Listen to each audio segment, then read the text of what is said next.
Nous avons tous rencontré des personnes zélées dans le milieu chrétien. Peut-être que vous regardez des sites ou des conférences ou des vidéos sur YouTube et vous voyez des gens qui sont vraiment zélés. Donc peut-être que vous les avez rencontrés dans le milieu d'une église. Voilà. Cette semaine, on a rencontré quelqu'un qui disait qu'il lisait 5 psaumes par jour, par exemple. Assez zélé.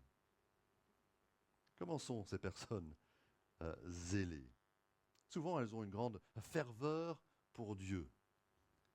Elles sont ferventes d'esprit. Ça bouillonne à l'intérieur. En plus, elles parlent beaucoup du Seigneur. Du matin au soir, on a l'impression que dès le déjeuner, ils sont en train de parler de Dieu. Et puis en plus, elles prennent la Bible très au sérieux. Toujours en train de dire, ah oui, mais la Bible, la Bible, la Bible. Et en plus, ce sont des gens qu'on décrirait comme très pratiquants. Comment est-ce qu'on se sent par rapport à ces personnes zélées? C'est possible qu'on soit un peu intimidé. On dit, ouh, moi je ne suis pas vraiment zélé comme elle ou comme lui. Mais aussi on a envie de les imiter. On se dit, ouais, je veux essayer d'être impressionnant dans mon zèle, dans ma ferveur, comme lui ou comme elle. On ne se sent pas à la hauteur. Et alors on doit réfléchir parce que ce matin, on va vraiment penser à ce qu'on fait par rapport à ces personnes zélées. On doit réfléchir un petit peu de manière équilibrée par rapport à ça. Parce que la Bible ne nous amène pas simplement à mépriser le zèle, à se moquer d'eux, à les critiquer et dire ouais bon, ce sont des gens un peu farfelus, un peu fous.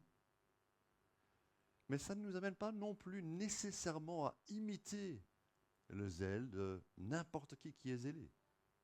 Mais plutôt d'évaluer leur zèle et la cause, la source de leur zèle pour savoir.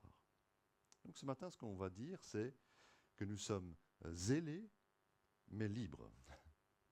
Zélés pour les bonnes raisons et par la liberté que nous avons en Christ.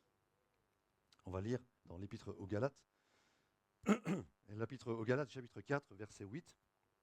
Ça va être affiché sur les écrans, mais c'est toujours utile d'avoir la Bible sous les yeux. Donc je vous encourage à avoir la Bible. Il y a une Bible là au fond, vous pouvez vous servir. La lettre aux Galates, petite lettre que nous sommes en train d'écouter régulièrement, semaine après semaine, et on est arrivé au chapitre 4, verset 8.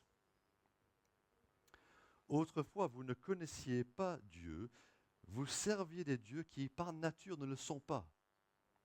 Mais maintenant que vous avez connu Dieu, ou plutôt que vous avez été connu de Dieu, comment pouvez-vous retourner à ces principes élémentaires sans force et sans valeur auxquels vous voulez vous asservir encore? Vous faites très attention aux jours, aux mois, aux saisons et aux années. J'ai peur d'avoir travaillé inutilement pour vous. Frères et sœurs, je vous en supplie, soyez comme moi, car moi aussi j'ai été comme vous. Vous ne m'avez fait aucun tort, mais vous le savez, c'est à cause d'un problème physique que je vous ai annoncé l'Évangile pour la première fois. Et mis à l'épreuve par mon corps, vous n'avez montré ni mépris, ni dégoût. Au contraire, vous m'avez accueilli comme un ange de Dieu, comme Jésus-Christ lui-même. Où donc est l'expression de votre bonheur? En effet, je vous rends ce témoignage. Si cela avait été possible, vous seriez arraché les yeux pour me les donner. Suis-je donc devenu votre ennemi en vous disant la vérité? Le zèle que ces gens manifestent pour vous n'est pas pur, mais ils veulent vous détacher de nous afin que vous soyez zélés pour eux. Il est beau d'avoir constamment du zèle pour ce qui est bien, et pas seulement quand je suis présent parmi vous. Mes enfants, j'éprouve de nouveau des douleurs de l'accouchement pour vous, jusqu'à ce que Christ soit formé en vous. Je voudrais être en ce moment auprès de vous et pouvoir changer de ton, car je suis dans l'embarras à votre sujet. À partir de cette partie de la Bible, en fait, on va se poser trois questions. Trois questions qui nous interpellent. D'abord, sommes-nous affranchis ou asservis? Si vous êtes nouveau comme moi c'est mon premier dimanche aujourd'hui, si vous êtes nouveau, alors vous ne connaissez pas nécessairement ce thème d'être affranchi, mais c'est en fait le thème de toute la lettre de Paul aux Galates. Être affranchi, être libre. Et ceux qui sont là régulièrement depuis plus longtemps que moi, vous avez entendu semaine après semaine que Dieu veut que nous soyons affranchis, ça veut dire libres. libre du péché, mais libre aussi de la loi, pas sous l'esclavage de l'ancien système. Si on revient juste au verset avant, les versets que nous avons lus, verset 7, on peut lire ceci. Ainsi, tu n'es plus esclave, mais fils. Et si tu es fils, tu es aussi héritier de Dieu par Christ. C'est ce qu'on avait entendu la dernière fois. On n'est plus esclave, maintenant on est fils. Dans un statut privilégié, dans la famille de Dieu. Nous sommes libres. Mais le problème, c'est que il y a quelque chose qui vient après, qui va troubler les gens de Galate. Mais tout d'abord, Paul commence en rappelant le grand changement, l'énorme changement qui a eu lieu dans leur vie. Il commence en disant ce qu'il y avait avant, verset 8. Avant, autrefois, vous ne connaissiez pas Dieu. Vous serviez, vous étiez esclaves des dieux qui, par nature, ne le sont pas, des divinités qui n'existent pas, en fait. Ils avaient des noms. Dans le polythéisme grec, il y avait différentes divinités, mais en fait, ça n'existe pas. Ils n'ont pas de réalité. Mais maintenant, verset 9, vous avez connu Dieu. Il a révélé au début du chapitre qui est ce Dieu que nous connaissons. Le Dieu qui a envoyé son Fils, né d'une femme, né sous la loi, le Fils de Dieu, que nous appelons Jésus. C'est aussi le Dieu qui a envoyé son esprit dans notre cœur, l'esprit de Dieu qui vient chez le croyant, qui habite en nous pour que nous puissions dire Abba, Père, et appeler Dieu notre Père. Et le Père envoie le Fils et envoie l'Esprit. Ce Dieu Trinité, nous le connaissons. Nous connaissons le vrai Dieu. Ça, c'est un énorme changement de ce que nous avions. Avant, nous adorions toutes sortes de dieux, de divinités, qui n'étaient pas Dieu, et maintenant nous connaissons Dieu. Mais le changement est encore plus grand que ça. Parce qu'après, il va dire, en fait, vous êtes connus de Dieu. C'est-à-dire que nous avons cette relation personnelle, intime. Le verbe connaître dans la Bible est un verbe relationnel. C'est toute une différence de simplement connaître quelqu'un. Si vous travaillez dans les ressources humaines, vous connaissez l'habitude de recevoir des CV. Et les CV vous donnent des informations sur le candidat qui cherche un boulot. Son nom, où il est né, quelle a été sa formation. Vous pouvez dire, oui, je connais un petit peu le candidat. Mais après, vous l'avez en entretien généralement. Et là, vous apprenez à vraiment connaître le candidat ou la candidate. Parce que vous parlez avec elle, vous découvrez ce qu'elle a vécu, vous comprenez un petit peu son caractère. Alors là, vous pouvez dire, oui, je connais la personne. Pas seulement parce que j'ai lu son CV, mais je la connais. C'est un peu pareil avec nous. Nous pouvons connaître des choses sur Dieu, mais finalement, nous le connaissons. Et lui nous connaît. Ça veut dire qu'il veut de nous, et il nous aime, et il nous connaît personnellement, intimement, de jour en jour. On se connaît, Dieu et nous. Ça, c'est le grand changement qui a eu lieu dans notre vie. Nous avons donc été affranchis. Mais le problème est que ces chrétiens de Galate risquaient d'être asservis. Il y a vraiment un avant et un après. Avant, c'était l'idolâtrie. Ils étaient esclaves de cette idolâtrie. Vous savez qu'il y a beaucoup de religions aujourd'hui qui ont le même principe, c'est voilà, adorer ce Dieu, il faut faire ça et ça et ça pour Dieu. Ils étaient sortis de cela dans la liberté parce qu'ils avaient connu Dieu, mais ils risquaient d'être à nouveau asservis par des principes élémentaires, des principes de base, sans force, sans valeur. Ils allaient être asservis encore, verset 9. Et c'était quoi? C'était, il faut faire ça, il faut faire ça, il faut faire ça. Sauf que ça avait un langage chrétien, religieux, juif. Ils sortaient de l'idolâtrie, ils entraient dans la pratique de la loi, mais Paul leur dit en fait, c'est de l'esclavage à l'esclavage. Vous n'êtes pas vraiment affranchis. J'ai rencontré de temps en temps des ex-détenus, des hommes qui sortaient de prison. C'est difficile d'être un ex-détenu, de vivre en dehors de la prison parce qu'on a eu certaines habitudes quand on était en prison. Et la chose qu'on craint particulièrement pour les ex-détenus, c'est qu'ils rechutent, ils récidivent. Peut-être qu'ils étaient en prison pour, je sais pas, un vol armé, à main armée. On ne veut pas qu'ils retournent en prison à cause de drogue ou d'autres choses, d'autres crimes. On a peur que, ayant reçu la liberté, quel cadeau de la liberté, ils se retrouvent à nouveau en esclavage. Et c'est un peu cette crainte que Paul avait pour les Galates, mais une crainte pour leur état spirituel, qu'ils restent libres. Qu'est-ce qu'ils faisaient ces gens-là? Les Galates, les chrétiens commençaient à nouveau, verset 10, à faire attention au jour. Ah, c'est le sabbat aujourd'hui, on doit faire attention, on arrête tout. Au mois, le premier mois, il y avait certaines fêtes qui se fêtaient dans le calendrier juif. On pensait aux grandes fêtes religieuses dans l'année. Et ça semble pas très grave. Vous dites, mais est-ce que c'est vraiment important si on fête Pâques ou pas? Je sais qu'il y a certains chrétiens qui sont très intéressés par la Pâques juive, par exemple. Et nous fêtons peut-être Noël ou Pâques ou la Pentecôte en tant que chrétiens. Est-ce que c'est vraiment grave?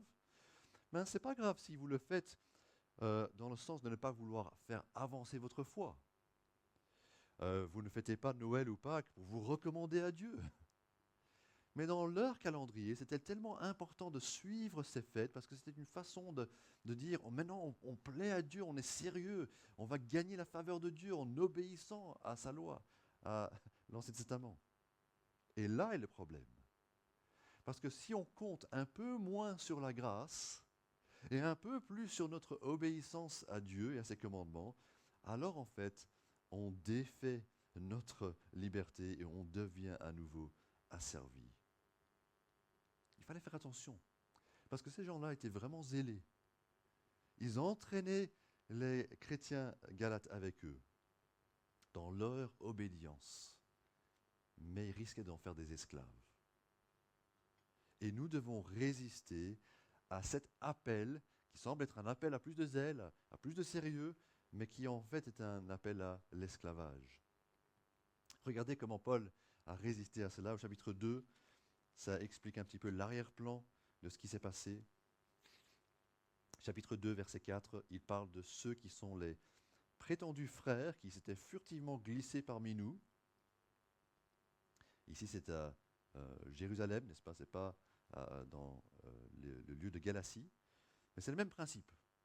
Des prétendus frères qui prétendaient être chrétiens, qui s'étaient glissés parmi nous pour épier la liberté que nous avons en Jésus-Christ. Ah, c'est ça votre liberté. Alors, on va observer un petit peu votre liberté. Avec l'intention de nous asservir, de nous rendre à nouveau esclaves. Et il dit, nous ne leur avons pas cédé un seul instant afin que la vérité de l'Évangile soit maintenue pour vous. On ne se laisse pas faire, on ne se laisse pas enchaîner à nouveau. Et donc il y a un appel aujourd'hui à la résistance. La résistance à toute pression qui voudrait dire « Ah, les vrais chrétiens, les chrétiens vraiment sérieux, ce sont ceux qui obéissent en plus à la loi de Dieu et pas seulement qui comptent sur la grâce de Christ pour être juste devant Dieu. » Alors ayant parlé de leur passé sans Dieu, avant vous ne connaissez pas Dieu, il va parler de leur passé avec Paul. Et cette partie de la lettre, on sent vraiment que c'est la lettre de quelqu'un d'autre à quelqu'un d'autre. C'est un peu le courrier de quelqu'un d'autre qu'on est en train de lire. Parce que c'est tellement personnel, il remémore la relation qu'il avait avec eux. Comment eux l'avaient aimé. Et comment il a commencé à vivre et à dire les bonnes nouvelles parmi eux. Alors nous n'avons pas cette même relation avec Paul. Je n'ai jamais rencontré Paul. C'est 20 siècles trop tard. Et ce n'est pas la même relation que nous avons même en tant que pasteur et église, parce que je ne vous connais pas encore. Mais lui avait tout ce parcours derrière lui sur lequel il s'appuyait. Et il voyait le risque qui entrait, qui était qu'il se détourne de lui, de Paul, en disant, ouais, il ne voudrait pas être comme Paul. Il ne voudrait pas être comme Paul. Et donc Paul va supplier, au verset 12, « Soyez comme moi ». Et il va nous questionner, sommes-nous attachés à la vérité? Sommes-nous attachés à la vérité? Ça semble évident, mais c'est moins évident que ça n'en a l'air. Verset 12, soyez comme moi. Dans quel sens est-ce qu'on doit être comme Paul? Il dit, parce que moi aussi, j'ai été comme vous. Ça veut dire qu'il était libre de la loi comme moyen de se justifier. Lui, en tant que juif, aurait pu avoir tendance à se fier à la loi, son obéissance. Mais il avait compris que ce n'était pas comme ça que Dieu voulait qu'on soit juste devant lui. Je ne veux pas compter sur la loi, sur mon obéissance. Je veux compter sur la foi en Christ. Et les gens de Galate qui ne connaissaient pas Dieu avant, ils ont appris que c'était ainsi, qu'il fallait mettre leur confiance en Jésus seul, à la croix seule, et pas sur leur obéissance à la loi. Paul le dit de manière peut-être un peu plus claire en 1 Corinthiens 9, verset 21, et il dit ceci. Je pense qu'il est affiché. Voilà. Avec ceux qui sont sans la loi, j'ai été comme si j'étais sans la loi de Dieu, la loi morale. Ça ne veut pas dire qu'il vivait une vie de fou, mais qu'il ne comptait pas sur cette loi morale, la loi de Moïse, pour être juste. Et donc, il voulait leur montrer la voie. Ne comptez pas sur vos œuvres, comptez sur Jésus seul. Ils étaient devenus les mêmes. C'est une histoire extraordinaire comment un juif pharisien d'origine se retrouve parmi des jeunes turcs. Et il leur dit, on est les mêmes. Parce que tous les deux, on peut avoir accès à Dieu par le même moyen, le même sauveur, Jésus-Christ. Mais maintenant, il voulait être différent. Je vais vous raconter un petit peu l'histoire de ce qui s'était passé au début. Paul avait été là parce qu'il était malade. On ne sait pas exactement ce qui se passait. C'était une maladie que les autres pouvaient voir. Peut-être que c'était un problème des yeux. On ne sait pas exactement ce qu'il y avait. Mais il était pitoyable. Il était presque répugnant tellement il était malade et faible, handicapé, pendant cette période-là en tout cas. Mais les autres ne l'ont pas méprisé, ils ne l'ont pas repoussé. Les gens de Galate ont dit, ah mais c'est Paul, l'évangéliste. C'est Paul qui a une bonne nouvelle qu'il veut partager avec nous qui sommes même des non-juifs. Et donc ils l'ont accueilli comme si c'était un ange de Dieu, un envoyé du ciel. Peu importe s'il était répugnant physiquement, s'il ne les attirait pas, verset 14, il était accueilli comme Jésus-Christ lui-même.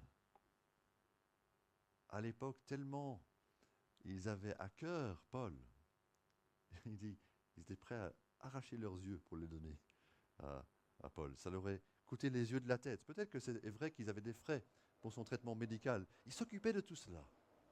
Tellement ils avaient à cœur de l'accueillir parmi eux.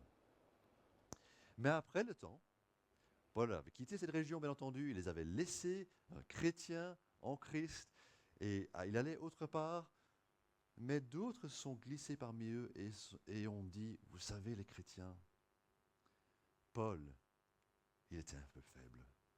En fait, il était vraiment faible, n'est-ce pas? Vous voulez vraiment être comme Paul? Est-ce que vous ne préférez pas être des chrétiens musclés comme nous? Nous, on est sérieux dans la foi. On garde le sabbat. On prêche la circoncision. On ne va pas dire que c'est facile d'être chrétien. Non, c'est dur. Il faut travailler dur. Il faut obéir à fond. Il faut fêter la Pâque. Il faut faire les choses comme les Juifs le font. Pour être vraiment chrétien, vraiment rigoureux, vraiment solide, il faut faire des efforts énormes et pas être faible comme Paul. Paul doit leur rappeler qui il était et quelle relation ils avaient établie avec lui pour que ça reste, parce que les Galates se sont refroidis. C'est possible que dans notre cas, en fait, ce n'est pas la même chose. On n'a pas eu le même parcours. C'est possible que les premières personnes que nous avons rencontrées étaient les légalistes. Hein, tu avais un papa qui disait, ouais, dans notre maison, on vit comme ça, il faut faire ça, il faut faire ça. Tu avais une maman catholique qui disait, on va à la messe, il faut aller à la confesse, il faut prendre l'hostie. Et c'est seulement après que tu as entendu la bonne nouvelle que nous pouvons être libres de tout cela. Peut-être que dans ton parcours, c'est un peu différent de celui des Galates. Mais le résultat est le même, c'est qu'on doit faire attention à qui nous écoutons. nous devons faire attention à être attachés à la vérité et pas simplement à la tradition ou à l'obéissance que d'autres nous ont imposée. Parce que, en fait, les Galates se sont refroidis. Ils avaient bien commencé, mais ils ont fini, en fait, par avoir moins de zèle. Et Paul dit, vous savez, le zèle, c'est bien, mais il ne faut pas seulement l'avoir quand je suis parmi vous. Il faut l'avoir aussi quand je ne suis pas là. Est-ce que notre attachement à Dieu, c'est juste, ou la vérité, c'est juste pour une période? Quand on est tout feu, tout flamme, on est jeune, on est jeune dans la foi? Ou est-ce que ça continue au-delà? Nous savons que les gens changent. Et nous voyons que leur enthousiasme parfois baisse. Je le sais pour moi-même, mais je sais aussi pour d'autres personnes que j'ai accompagnées. On avait une dame, à un moment, qui était très intéressée par nos études bibliques et par notre prédication à l'église. Elle venait très régulièrement. Elle n'était pas croyante, mais elle était fort intéressée, fortement intéressée. Et puis après de longs mois, elle est venue me voir et elle a dit « Ouais, j'ai trouvé un autre livre. » C'était un livre qui était écrit par un gourou. J'ai trouvé un autre livre et ça annonce quelque chose de tout à fait différent de ce que j'ai entendu ici à l'église. C'est une façon tout à fait différente de voir la foi et la relation à Dieu. Et elle m'a dit, ça m'intéresse. Je suis intrigué, je veux aller suivre cet auteur-là et être avec lui. Je lui ai dit, attention, mets ton livre là sur la table et regarde la Bible. Est-ce que tu veux vraiment négliger la Bible et suivre ton livre là pour aller suivre ce gourou? Elle a dit oui, je pense que ce livre-là a vraiment de la valeur. Elle m'a dit, j'imagine que tu es déçu. J'ai dit, je ne suis pas déçu. Je suis triste. Je suis triste pour toi. Je sentais que c'était la dernière fois qu'on allait se rencontrer. Et c'était vrai, je ne l'ai plus revue après. Elle est partie, elle n'a pas écouté l'avertissement. On a à cœur d'être attaché à la vérité. Verset 16, c'est ce que Paul dit, n'est-ce pas? Et on vous annonce la vérité. Suis-je devenu votre ennemi en vous disant la vérité? En fait, ce n'est pas la popularité qui doit nous conduire. Si nous avons le rôle de dire la vérité aux autres, vous savez, on ne veut pas faire des adeptes. Jordan, Ray et moi, on est là pour vous servir. Mais on ne veut pas que vous soyez attachés à nous principalement, que vous deveniez nos disciples. On veut que vous soyez attachés à la vérité. Et que là où vous soyez, là où vous allez, vous puissiez rester connectés à la vérité. Et donc la question à se poser, c'est, sommes-nous attachés à une personne? Est-ce qu'on vient parce qu'on est attaché à une personne, à l'Église? Ou est-ce qu'on vient parce qu'on est attaché à la vérité qu'il proclame? C'est la question clé. Les Galates devaient revenir à la vérité, se souvenir de ce que Paul leur avait instruit, et pas vivre dans l'indifférence qui allait les éloigner de Christ. Et dans la dernière partie, Paul pose une troisième question, c'est sommes-nous zélés pour Christ? Et il va vraiment revenir sur le thème du zèle, et là je pense que ça va vraiment nous aider à comprendre le zèle. En fait, il y a un mauvais zèle. Il y a un mauvais zèle. Red Bull vous donne des ailes, Dieu nous donne du zèle, mais il y a un mauvais zèle. C'est celui qui est décrit au verset 17. Le zèle que ces gens manifestent pour vous n'est pas pur, n'est pas bon. Ils veulent vous détacher de nous afin que vous soyez zélés pour eux. C'est un zèle égoïste.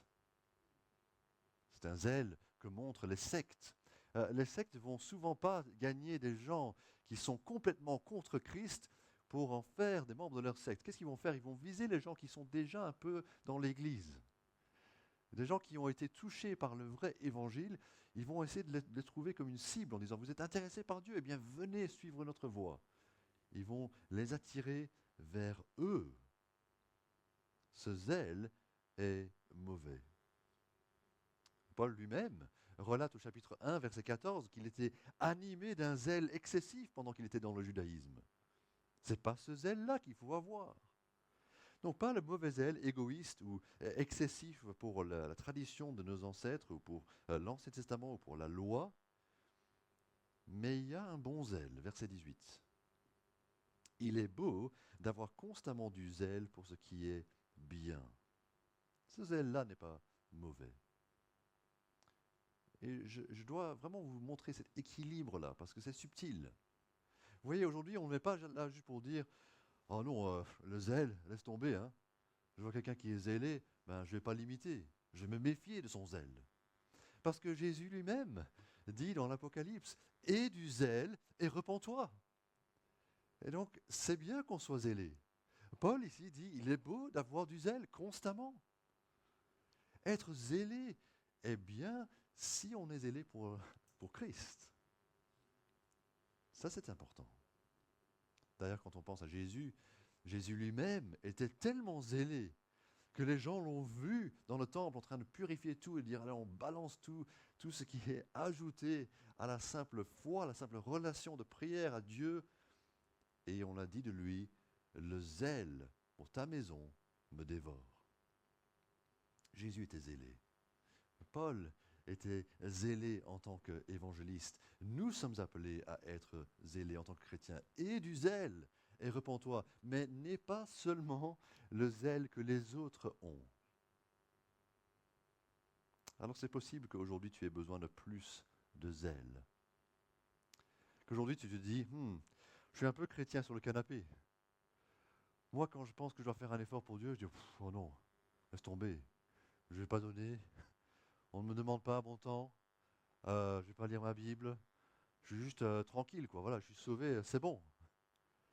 Et ce serait la mauvaise chose à comprendre de ce message. Je ne veux pas critiquer le zèle. Dieu veut que nous soyons zélés. Et c'est possible de penser à tous les critères qu'on a évoqués au début par rapport au zèle. Ils ont de la ferveur pour Dieu, ils parlent du Seigneur, ils prennent la Bible au sérieux, ils sont très pratiquants. Et dire oui, c'est ce zèle-là qu'on veut. On veut avoir ce zèle. On veut être fervent d'esprit. On veut chanter des louanges du Seigneur. On veut parler de lui partout où on va. On veut être pratiquant à fond dans le christianisme, à fond pour Christ. Mais c'est dans quel but? Verset 19.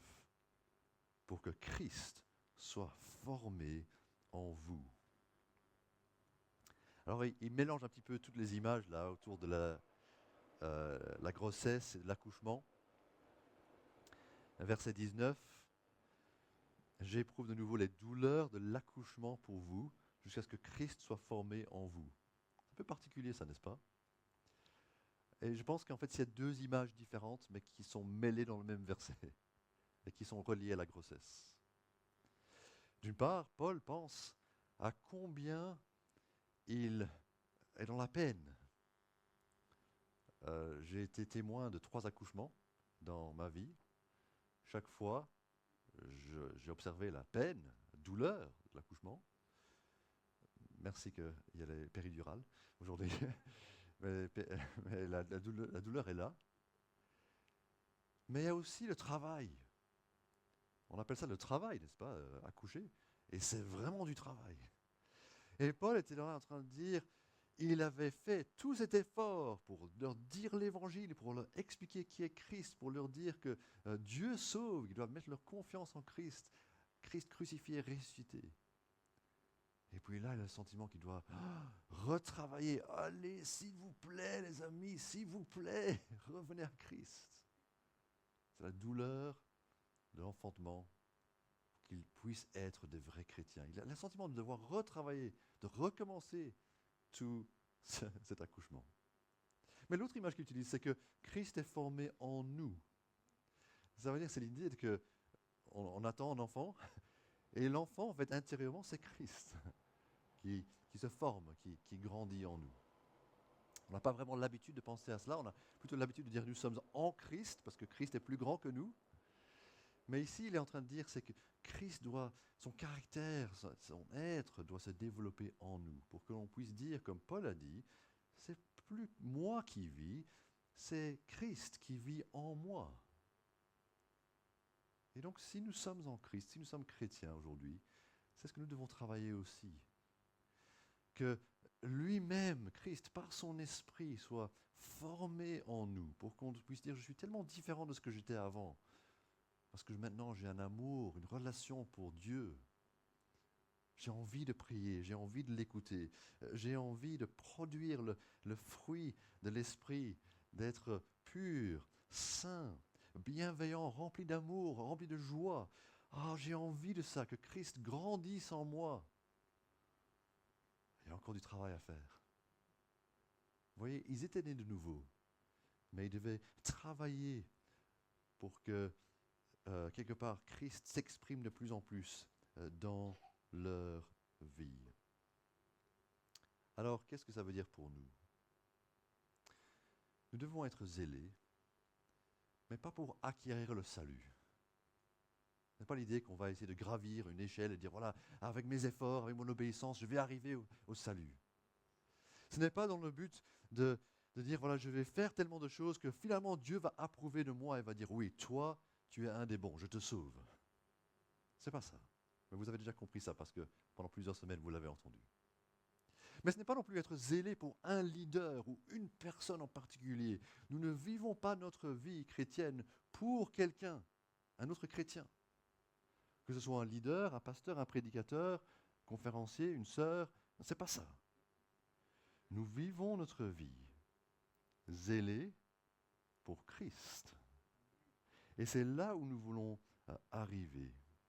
Attention à ceux qui vous attirent à eux, mais soyons zélés pour Jésus-Christ. Je vais terminer simplement en pensant à Jésus et pourquoi on devrait être zélé pour Jésus. Parce qu'en fait, l'idée, ce n'est pas qu'on devienne des disciples de Paul. Et de Paul ici, ou de Paul dans la lettre aux Galates. C'est qu'on considère que Jésus est celui qui est le trésor de Dieu, le Fils de Dieu, le Fils unique du Père. Bien-aimé, parfait, venu dans notre humanité, mais pleinement Dieu, qui est allé à la croix pour payer pour toutes nos fautes, qui les a ensevelis avec lui, et qui vit aujourd'hui, et qui est à la droite de Dieu, il intercède pour nous. Jésus doit nous donner du zèle, parce que Jésus est formidable. Et c'est lui qui va renouveler notre foi, et notre envie, et notre amour, et notre zèle. C'est en lui que nous allons trouver la force pour vivre la vie qu'il nous demande de vivre, n'est-ce pas? Nous devons être zélés pour lui.